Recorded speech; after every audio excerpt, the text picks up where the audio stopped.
yours and you're looking ready to set it on fire.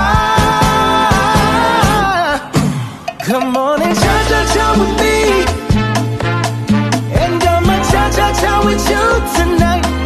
I like it like that, she working that back, I don't know how to act. Assalamualaikum warahmatullahi wabarakatuh. Perkenalkan, nama saya Juta Asmara dengan NIM P017232527. Di sini saya mahasiswa keperawatan dari Politeknik Kemenkes Bengkulu akan memenuhi mata kuliah keperawatan jiwa.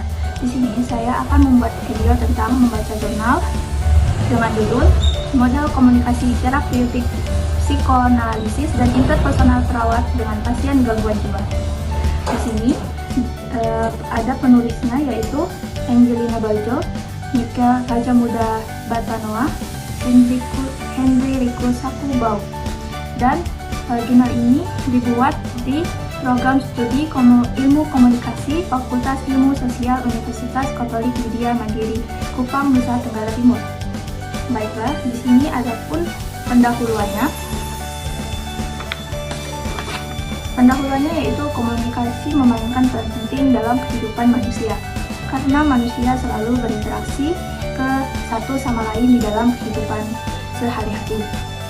Karakteristik ini menunjukkan bahwa komunikasi adalah elemen kehidupan yang memungkinkan orang berinteraksi satu sama lainnya dan memungkinkan mereka untuk bertukar ide, emosi, dan informasi yang memungkinkan untuk membangun hubungan sosial yang lebih kuat. Menurut C.A. De Vito dalam Nuruddin 2019-39, komunikasi adalah tindakan yang dilakukan oleh satu atau lebih individu yang mengirim dan menerima pesan terdistorsi oleh gangguan yang terjadi dalam situasi tertentu. Gangguan ini memiliki dampak tertentu dan memungkinkan umpan balik. Komunikasi adalah pertukaran informasi, pemikiran, atau pendapat yang berkaitan dengan komunikasi untuk mencapai saling pengertian. Menurut Farhanisa dan Febrian 2024, makna diciptakan atau disampaikan antara dua atau lebih orang dalam proses komunikasi tersebut. Ini melibatkan penyebaran rangsangan, biasanya melalui simbol, verbal, dengan tujuan mempengaruhi atau mengubah perilaku orang lain. Dalam hal ini, komunikasi berarti membagi pemberian kita kepada orang lain. Susanto menyatakan bahwa ada 5 bentuk komunikasi, yaitu komunikasi interpersonal, komunikasi intrapersonal, komunikasi kelompok, komunikasi organisasi, dan komunikasi massa. Dari kelima bentuk komunikasi tersebut, komunikasi interpersonal merupakan bentuk komunikasi yang paling sering ditemui dalam kehidupan sehari-hari. Komunikasi interpersonal terjadi secara langsung antara dua atau lebih dari orang, dan setiap orang yang terlibat dapat memberikan respon segera. Respon ini dapat disampaikan secara verbal, melalui kata-kata, atau melalui gerak tubuh, ekspresi wajah, dan intonasi suara. Oleh karena itu, komunikasi interpersonal sangat penting untuk membangun hubungan dan memahami apa yang disampaikan oleh masing-masing pihak.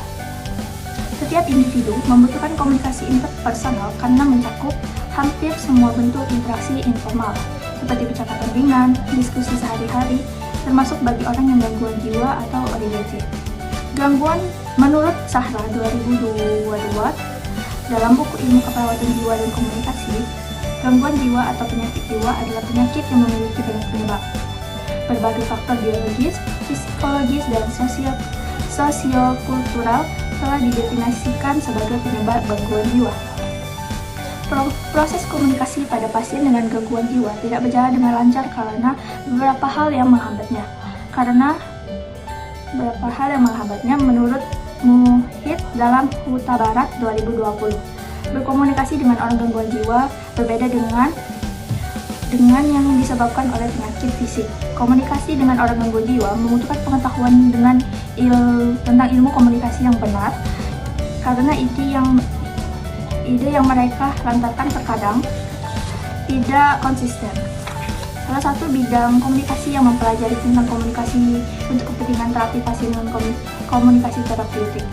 Komunikasi terapeutik adalah bentuk khusus komunikasi yang digunakan dalam dunia kesehatan untuk mendukung dan dengan efektif mampu mengatasi masalah yang berhubungan dengan kesehatan.